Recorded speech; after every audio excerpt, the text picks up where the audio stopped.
warm welcome, everyone. I'm Lady Flame, and we are back to Burning Midnight Oil. Without further ado, let's go to part 2 of the storyline for the demo of Churche. Oh my gosh, there's so much stuff to see. Let's just go. Oh my gosh, that's so cute, that's so adorable. Churche flies through an open window to her flat. Miss Churche. She transformed just in time to land on her feet inside. Who the hell does he think he is? Ooh, oh nice. She removed the thing.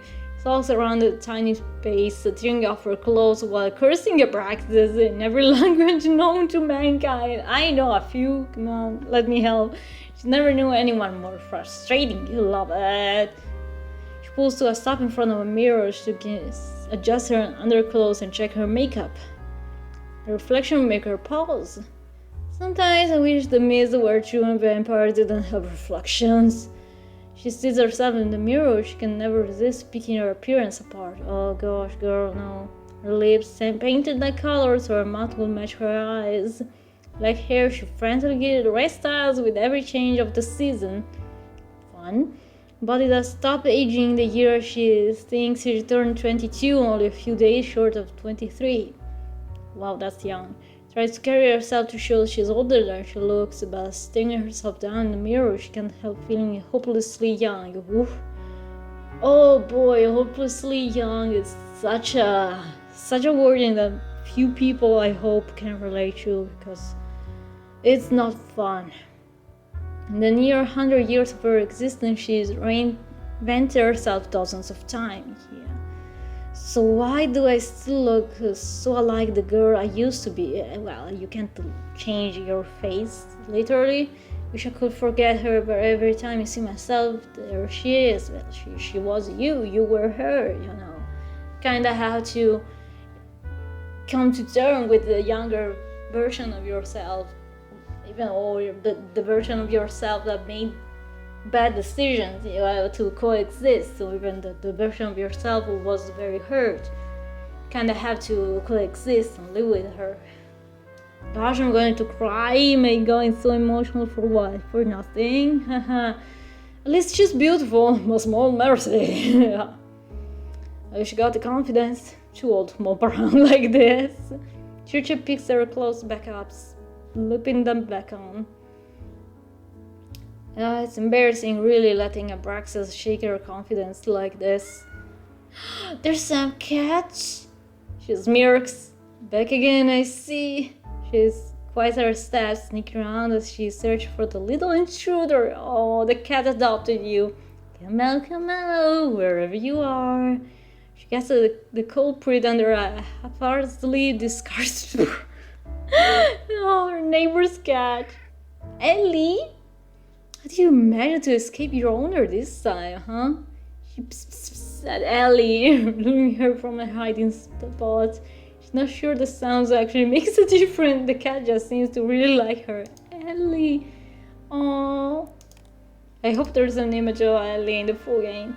Oh, why else were you sneaking here all the time, She picks up the cat, cradling her in her arms and pressing a kiss on her forehead. Put me your hand reassurance to be worried sick about you. Wait here, have Andy take you home. Take that as a yes, ma'am. Good kid. Downstairs, she finds Edgar hunched over his desk, nose buried amongst his paperwork. Oh my gosh, he's so tired and so handsome. I can't, y'all. And as he's working, he might as well be dead to the rest of the world. Only sign he's actually a living person, not an earlier realistic statue, is when his hands move to scratch at his 5 o'clock shadow. It's a beard. It's a beard for those who don't know. Sometimes it's all too easy to forget that Edgar isn't the same boy I met 20 years ago. Edgar is the only human companion she's ever had. Oh, even knows that their relationship is unconventional. In part, don't keep the company of humans they aren't feeding on or sleeping with or planning to change. But Edgar isn't a blobby gag or a quick something or a toy or something else. He's a friend. Oh, perhaps an only friend in this world. Oh my god, it's so precious. When we first met, we looked the same age. Perhaps that's why it feels so strange to watch him grow while I don't. Oh, my heart, I'm going to cry. Growing old suits him. Where he used to be cute, now he's handsome. Let me say handsome. Sleeping to his lap is scary. Well, I mean, sleeping on his lap will scare him, so let's go. Chicha crawls over the desk and into his lap. She buries her nose in his collar and inhales. Smells the same as always, like coffee, tobacco, and cheap body wash.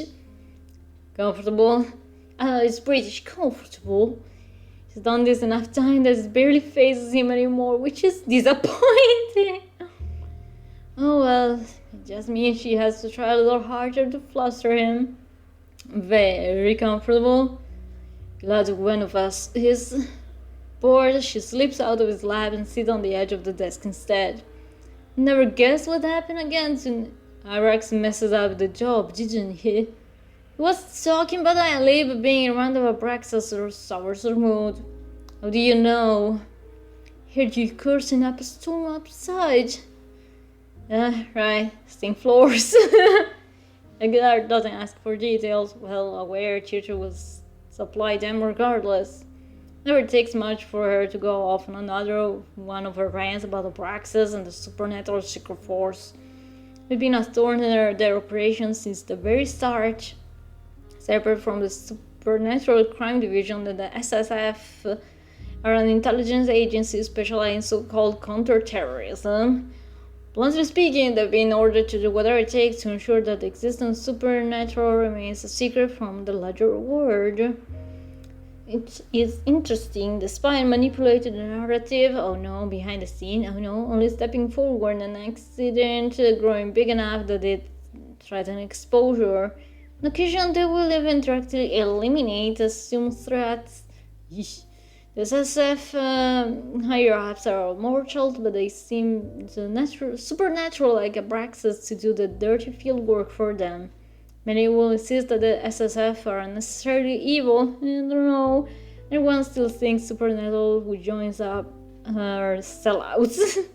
Innocence or guilt matters little to the SSF. Oh, that's why you know that's the good guys. Job is quite literally to brush things under the rug, usually at the expense of non-humans. Oh, fantastic. Cities that have experienced a rise of vampires don't let the SSF anywhere near if they can't help it. A place like Northaven, it's hard to get all the different non-humans to agree on anything other than not wanting humans to discover us. I'm not surprised they intervened again, but I'm surprised they haven't shut Thorn investigations down yet, given our egregious list of violations. I don't like Braxas any more than you do, but we got to give it to him. His patience with you has been impressive. Careful, that almost sounds like a compliment. Edgar's not wrong. Church should be a major liability in the SSF book. She's bent or broken rules plenty of time, yet the Abraxas doesn't report half of the stuff she gets up to. Because of that, he now seems to believe she owes him some kind of favor, as if I ever asked for his help. You know what? Ooh, you have something in mind. Maybe he fancies you. My colossal is inclined to agree, but I don't think that's it. Besides, he's married. Really?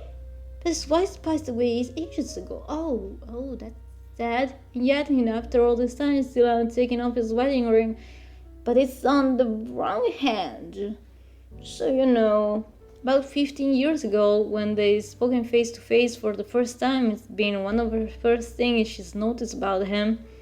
Time she's been disappointed, assuming his wife was still alive. She's done a lot of awful things without guilt, but sleeping with married men was something she liked to avoid.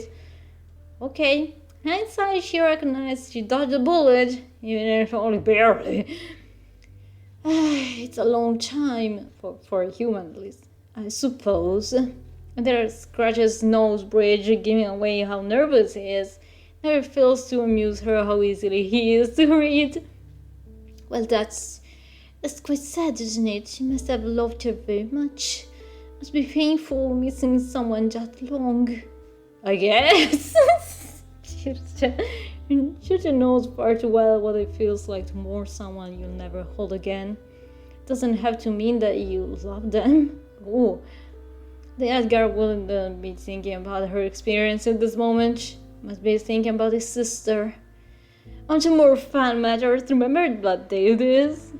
With everything going on tonight, she nearly forgotten herself, so she can't say she blames him when Edgar pulls a face that says he definitely does not remember.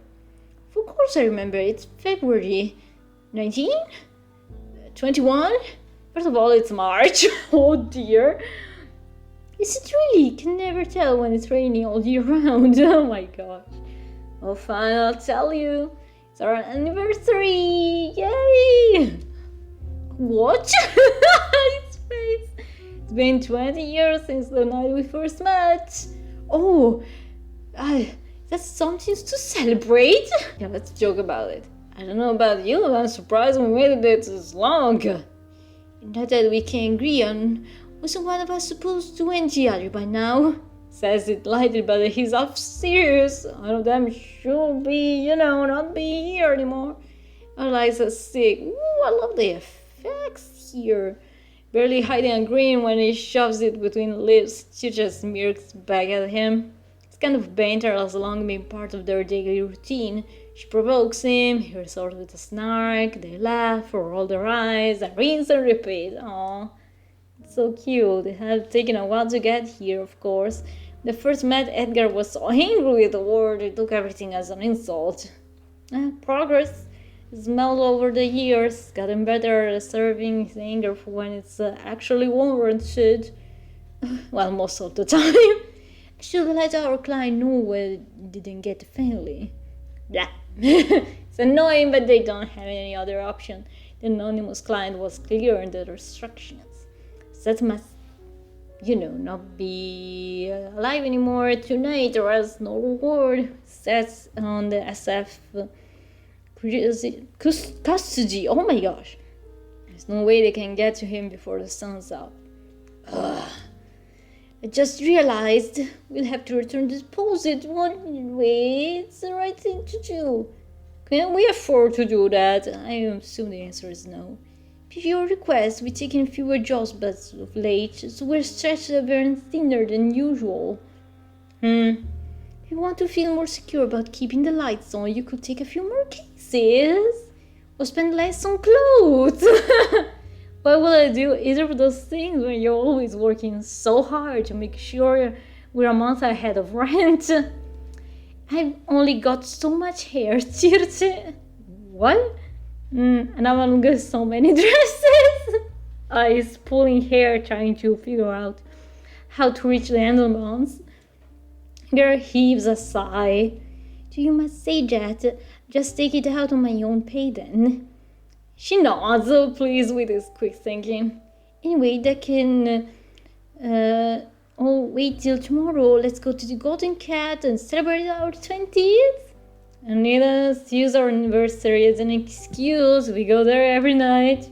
But tonight will be special. Drinks to me. Technically, it's our rapidly depleting business fund that will be paying, but the sentiment stands. Not sure how to spoil bread.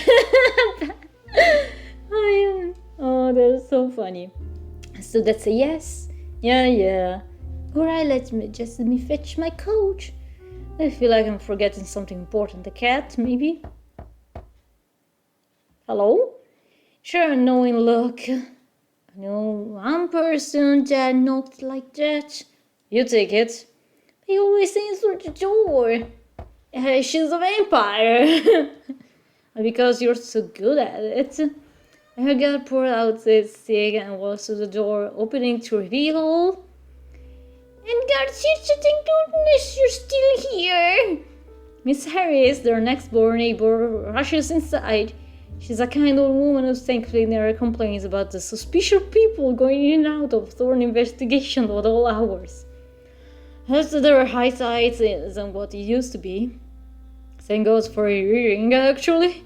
I'm so sorry to bother you. I know how busy you are doing your detective work, saving the day and all that, but I couldn't find my baby anywhere. Your baby being the cat, Ellie. Feel awful bringing this to you at this hour, but would you mind having a look for her? We already found her. I couldn't sleep knowing she's somewhere out there, cold and alone and lost. Shivering to death, my poor baby. The wailing's loud enough to wake up the entire building. Edgar starts to sweat. Edgar doesn't look like he's in the mood to go on a cat hunt. Luckily for him, they won't have to. Good news, we already found her. Her bawling immediately stopped. You did! Yeah, she's upstairs. She's? Edgar guides Miss Harris to the sofa. She sinks into it with relief. Oh, lucky I am to have the city's finest detectives as my neighbors. Not that hard to find someone who's hiding inside your own home. You never know, Chircha, you never know. Chircha retrieves Ellie from upstairs, hesitantly returning her to their owner. They're watching the exchange with amusement. He's been nagging for ages that she should just stroll down to the shelter and pick up a cat of her own. Sadly, I lack the confidence to keep something living alive. Oh, thank you. Oh, cheers, oh my god. Sarah has the cat to her chest, and Ellie lets out a nod so please. You saved my baby again. How can I ever repay you to money? It's nothing. We're glad to help you anytime, free of charge.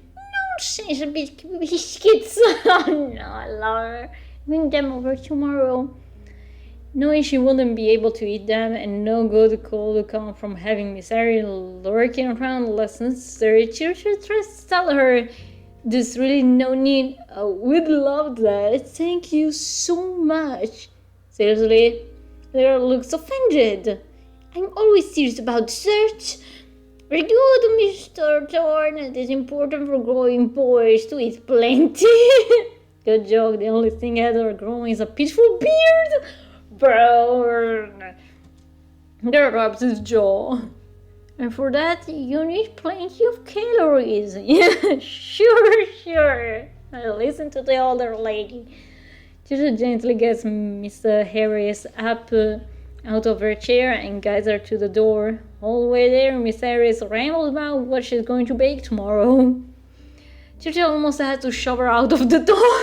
Chircha, calm down, she's old. Okay, she's gonna get hurt. It's finally shut behind her. Chircha turns to glare at Edgar.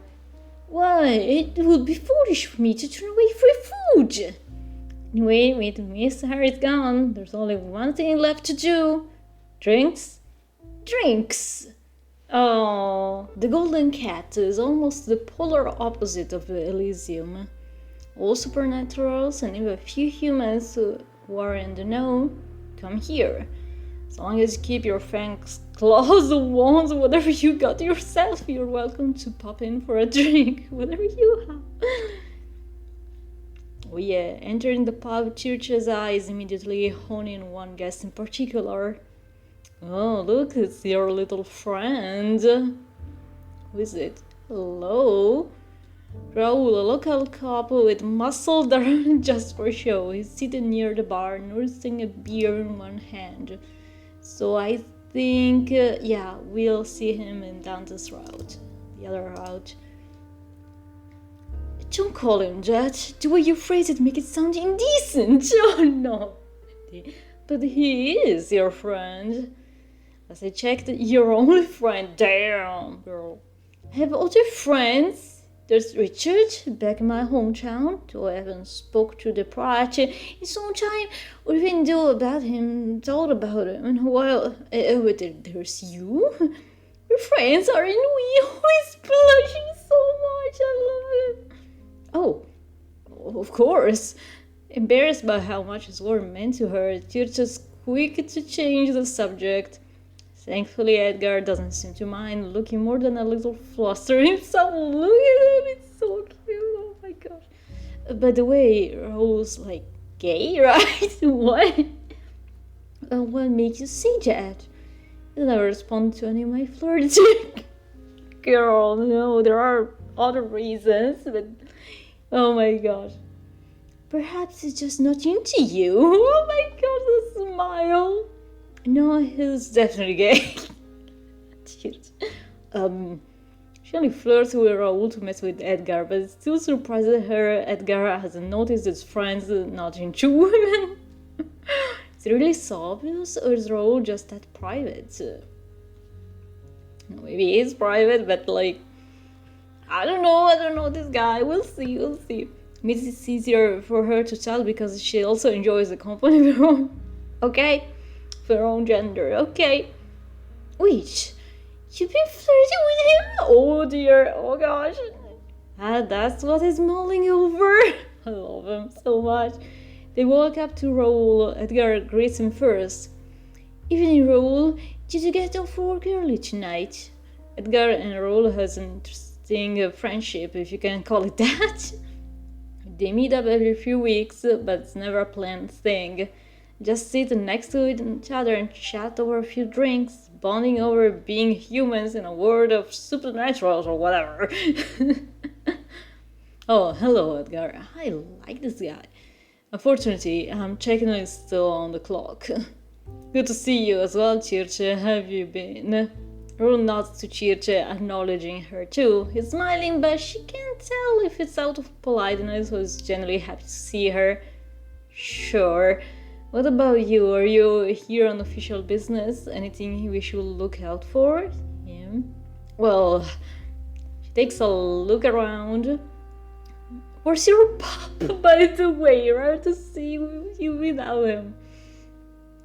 Barely a moment after his mention, Circe was just Dante, Raul's police partner, step into the bar as the other characters, so they kind of meet. Speak of the devil. Or Wolf, I guess, if we're being technical. Oh my gosh, it's gonna go a lot. Hold up, I'm hiding the image. He even has a collar, come on, like, that's so funny. They looks a little out of sorts, hair sticking up even more than usual. He notices them immediately, but doesn't spare them as much as a grunt of acknowledgement, rubbing his arm, and instead stops at the other side of the bar to order a beer. Okay, I've always thought of him as a loose cannon, waiting to burst, but looks especially on edge tonight. Something's rattled him. It's not a skeleton though, so you know. Then again, Dante's never behaved the way you would expect an officer to. Perhaps why I mind him less. Is he avoiding us? I think he can hear you. Yeah, that's the point. She raised her voice. Perfect timing, Dante. We were just talking about you. What? No, you weren't. You do realize that when you say it like that, you only sound more suspicious. Really? Circe. Raul rests his chin on his palm, watching the scene with a little too much amusement for her liking. For some reason, Dante seriously freaks Edgar out. Now, that shouldn't be surprising, because Edgar been easily scared as long as Circe has known him. However, he's especially intimidated by Dante. I mean, it makes sense, yes. To his defense, Dante does look like it punch your lights out if you look at him the wrong way on the wrong day. The designs are so cool. They have to be pretty dumb to try something on edgy while I'm around. Yeah. In the meantime, Dante has picked up his beer and walked over. Offers a nonchalant wave with his free hand, which is probably as good of a greeting as they'll get from him. Did you forget to brush your hair this morning, and did you run into trouble on your way here? If you want to speak in on you can always let me know. I don't like any more beef. Girl.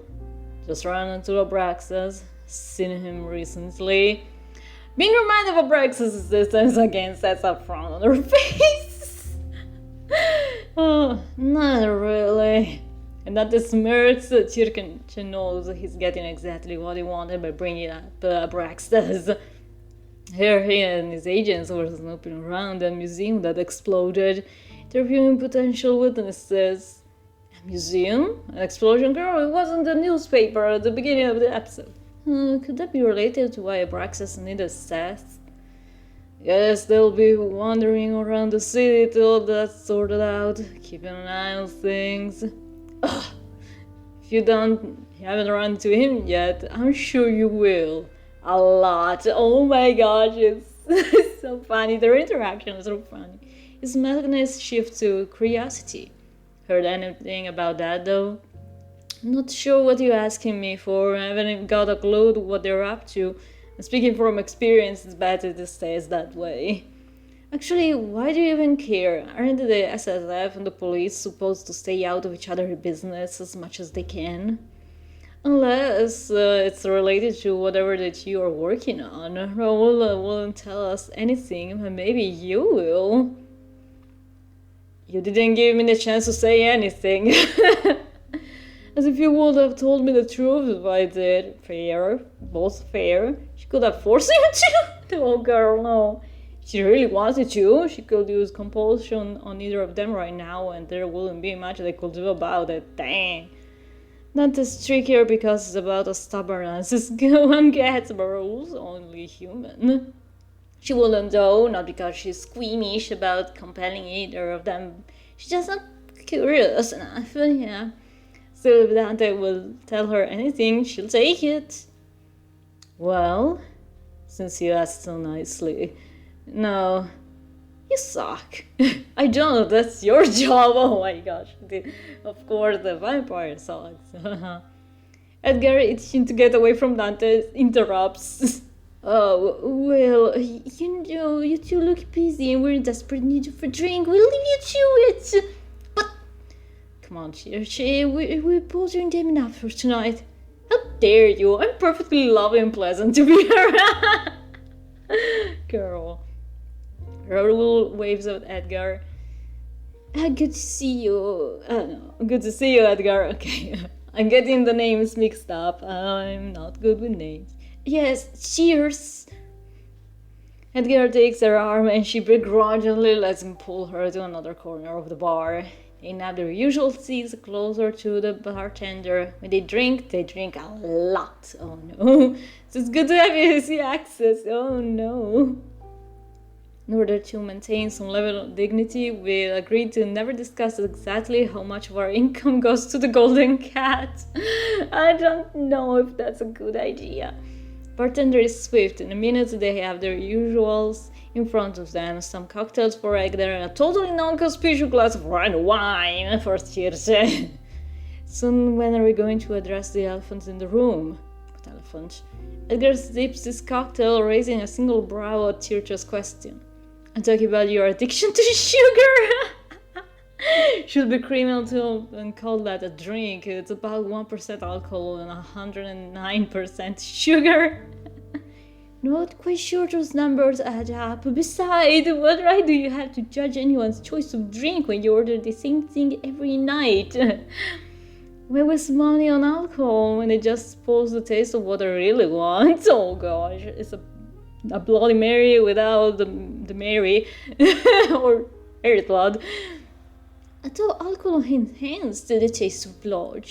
Actually, I can't believe I never asked you that before. Yeah, that's rude, so rude. She knows exactly why he hasn't asked. She's year that passes, Edgar grows more determined to avoid acknowledging what she really is. Depends on the vamp, but nothing will ever beat drinking it fresh from the tap. And have you started doing that again? She doesn't miss the regret in his eyes before he avers them. Still, she can't help but the irritation she feels at what he's insinuating. Not saying anything with Lazarus, you know that. I didn't, so thank you for saying that. Right, you think that's a lie. I didn't say that. Oh dear. Oh no, don't fight. Even if we were doing it, I'm not like that fangirl I met tonight. What? The fangling. Sorry, my brain. I have self-control. I'm fully capable of making my own decisions. I don't drink from people who don't want me to. I certainly don't drain people, so you can stop looking at me like I beat your butt. Your face falls on his hand, but his trembling shoulder too little conceals laughter. It's not funny, I'm annoyed with you. I know, I'm sorry. Sorry, I'm annoyed? Sorry you said it in the first place. Don't fight. Mom and Dad are fighting again. Both? She's grinning now too. And why the laughter? Would you help call me pasty? A pastry? You know we've been trying really hard to pull the 10. What? I don't understand. She'll give up on that. You're only adding to that the constellation of freckles on your face. Gosh, they are cute. Do you like my freckles? I do. I said that? Well, I must have been lying since I'm apparently lying about everything these days. Girl, chill. He grimaced. Seems he thought she was going to let that one get swept under the rug. I'm sorry, Church. I didn't mean to accuse you. I know you're not like that. I know you wouldn't. It's so hard to forget the things I've seen, the things I know you're capable of if you weren't held back by your own morals. Always come back to this, huh? Edgar only likes the Chirche who stands up against her own kind and looks out for the weak. Not the Chirche who lures strangers into her bed and sucks their blood. I don't know how to tell him that I'm both. Yeah, sometimes people are complicated or complex. So I don't. Nothing holding me back. You make it sound like I'm forced to do this, but I choose to. It's not an easy choice. She's been like that family and she's been worse and it was fun. Ugh. She doesn't want to know how Edgar will look at her if she confessed that to him.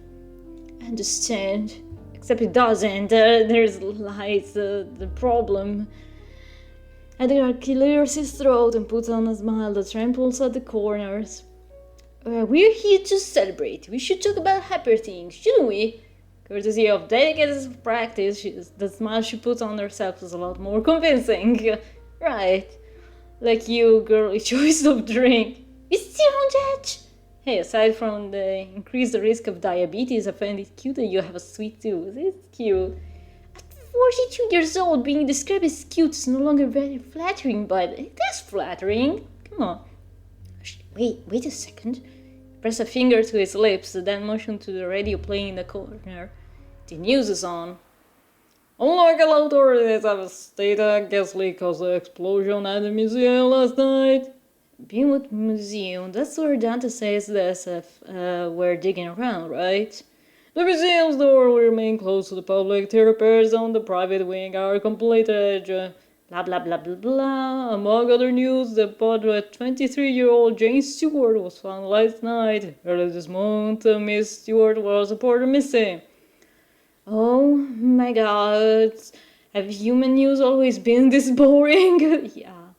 It's always the same thing. Someone was robbed, someone was injured, someone was kidnapped. At least there was an explosion, but this time, dang girl. Oh, what's the aftermath? Next day there's something else. Not anything worse, but nothing better either. I have to listen to the news to know how terrible the war can be. True. Just step outside. No, I don't wanna. Ever been? Huh? Edgar and Chirche looks up at the bartender. What, the Beamon Museum? It's owned by one of the greatest wizards of our time. Oh dear. Why am I laughing at just the mention of a wizard? I don't know. I'm picturing like Merlin from the Disney movie. I don't know why. Renaud Beaumont. Okay, one of the greatest wizards of the 1800s. Supposedly. Allegedly. No one's seen him in decades. Okay, maybe he's doing research, maybe he's not. Okay. Never heard of him. What makes him so great? Many things. For starters, Chirche doesn't bother to listen, girl. Focus on twirling her drink around her glass, but Edgar nods along, genuinely interested for whatever reason. Anyway, he has to be ancient now. Retired from the public is decades ago. He's still alive, and it wouldn't surprise me if he didn't know what happened to his family's museum. Maybe she'll set it on fire again and make sure it gets the memo this time, girl. You wouldn't actually, would you? Want to find out? Oh my gosh.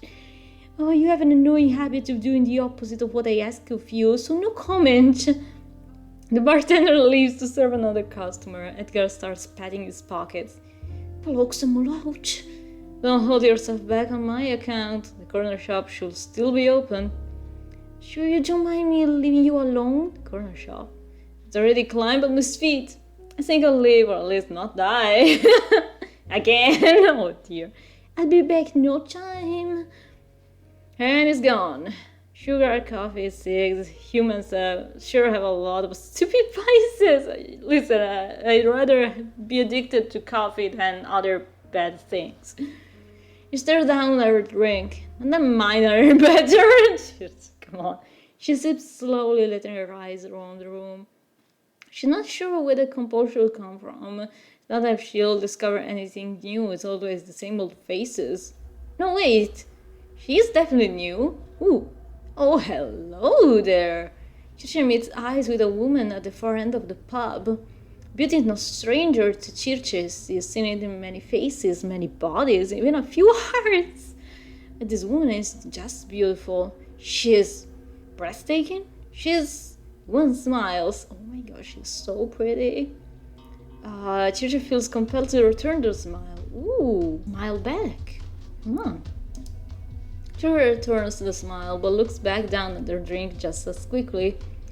Not looking to hook up with anyone tonight. Come on, girl, that's not what I meant.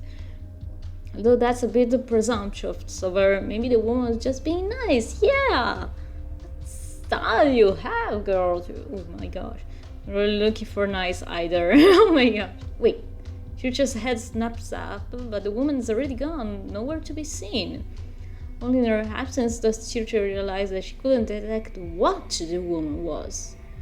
Ooh, whatever woman was, she meant trouble. Want her or forget her? What does that mean? What does that even mean? Want her? I don't know what. Want to speak to her, yeah? Makes no sense, but I want to see her again. I want to know her. I want her. Girl, on her blood, not her body, not her heart. Churchill wants the mystery she offers. That's exactly what she's been looking for. Mystery time-consuming enough to end the perpetual boredom eating away at her. Dang, okay, we're going down a path. I've seen so many views of Undertale. We're always going back to Undertale with me. Ya know me, come on. Preoccupied by her thoughts, Churchill barely noticed Edgar's return. Slipped off jacket, slides back into his seat, and gestured for another round of drinks from the bartender. What took you so long? I ran into some trouble. Don't be stingy with the details. What kind of trouble? He lights a cig, aiming his body toward her. Their knees brush, but neither move away, use the lack of personal space. Well, see. Oh dear, what happened? No, never mind. You blushing? Yeah, you are. Not on purpose. Unfortunately, I don't think it's me having this effect on you, so it must be something else. Yeah, spill the beans. Edgar twists and squirms in his seat. Or someone. It spits the word out so fast, Churchill doesn't have missed them if not for a supernatural hearing. You're messing with me. I wish I was. This stresses me out. Wait, you said yes? What obviously I said no. I was asked on a date? Why would it be obvious? Was something wrong with this person? No, she was pretty and nice and smelled good. Too many details now. Sorry, I just thought she had a nice perfume. You'd like it, actually. Should only make it weirder. No, come on, let him talk. I said no, because it would never have worked. She is human. As are you. But I don't live like one. Excuses. Think about it for a second. Around a supernatural detective agency, how do I explain that to someone outside this business? To mention I'm up all night, I sleep most of the day. No saying no more person would want to be with someone like me. Oh, come on. So what if she doesn't fit your normal schedule? You make time where you're in love. non-sane person. We are all insane here. Love? Oh, they definitely don't have time for that. When there's clients to be managed and bills to be paid, and you don't have to work all the time, Eddie. You could take off one night of drinking to get laid. Someone hears you. Oh, come on, you're a grown man. Yeah, you too can learn a few things that they exist. Can't possibly be embarrassed by the word. Oh, I mean, not a republic. That word YouTube doesn't like. Oh my gosh, that's repeating it. Oh my gosh. Oh my gosh, she's just saying it in different ways that I cannot repeat in YouTube. She's just cackling like a mad woman while Edgar is on his breath. Chichi, I'm begging you to stop. Edgar looks about ready to explode from embarrassment, like anxiously glancing around to make sure no one's heard her. She just doesn't have the heart behind it. They're at the bar for supernaturals. Almost everyone's guaranteed to have overheard. Oh no. Anyway, would it be nice to be with someone, even if it's only for the night? Oh my gosh, the art. Edgar laughs, shaking his head more to himself than in response to her words. Somehow, I prefer to be here. Oh, with me? Would it be necessary to consider your presence to be an advantage? But yes, I prefer to be here with you. Oh. Chichi brings her glass to her lips, hiding a smile behind it. It's a good thing, is that? No, yeah. Selfish, but Chichi's pleased, she rejected the stranger. I'd be jealous if it suddenly had less time for us. Ooh. The relationship isn't romantic for now, so it's not like he'd be cheating on her. And she likes this routine. It's the only stable routine she's ever had, and she doesn't want that to change. Besides, he's got a point. It's not like he could still work with her and lead a normal life. It's just not how it works. Of course, there are people like Raoul and Dante's Spirius, Orion, who have human families trying to live as normal as possible. Orion's an anomaly. With me, vampires like him lead the hard way that rejecting your nature never works in the long run. Edgar different. He could pack his bags, move city, and go back to living a normal life whenever he wants. As long as he remains here, though, he'll never be able to put the wool back over his eyes. Oh, she cares a lot. Edgar taps on his cig in the nearest ashtray. Enough about that. Did you miss anything around here? Nope. For some reason, it doesn't feel right to mention the mysterious woman. What if she was the same woman? That would be so funny. Maybe because she knows how Edgar works and she doesn't want him to start. The bartenders light their new drinks toward them. They clink glasses. To 20 years of this hellish profession. And to 20 more! Yay! Oh, in the end, Edgar has one too many drinks. He leans on Chichi and entire walk back to his flat. Oh dear. Oh, it's so cute and messy.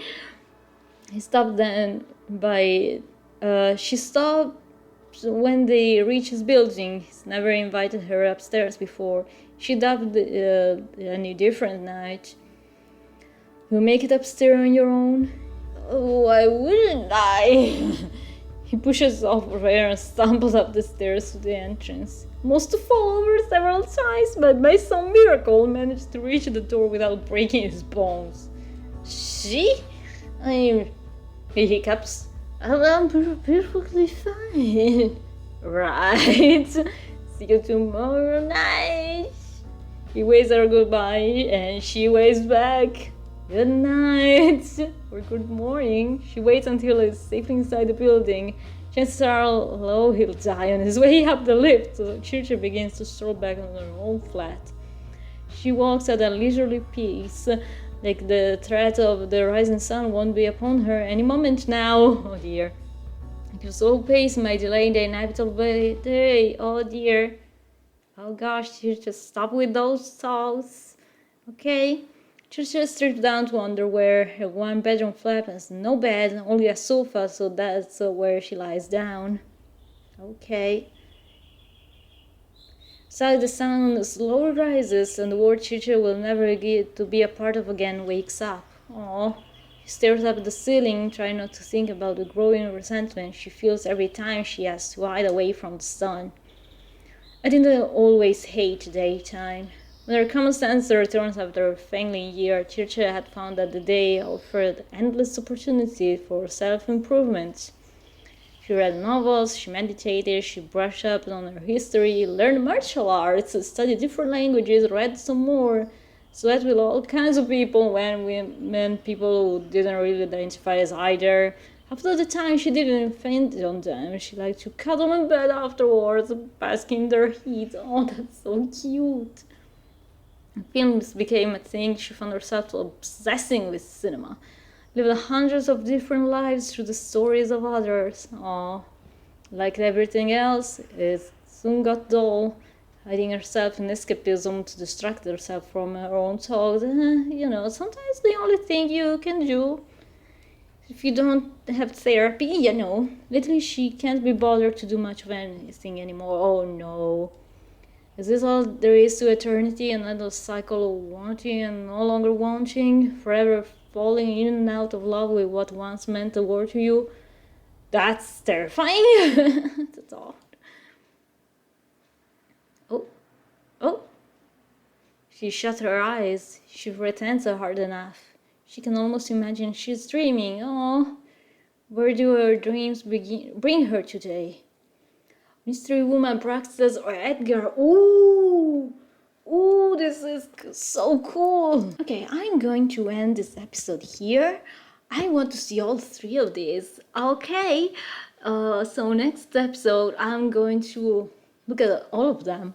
Yeah, that's what I want to do. Oh my god, this game is long for a demo. Oh my gosh.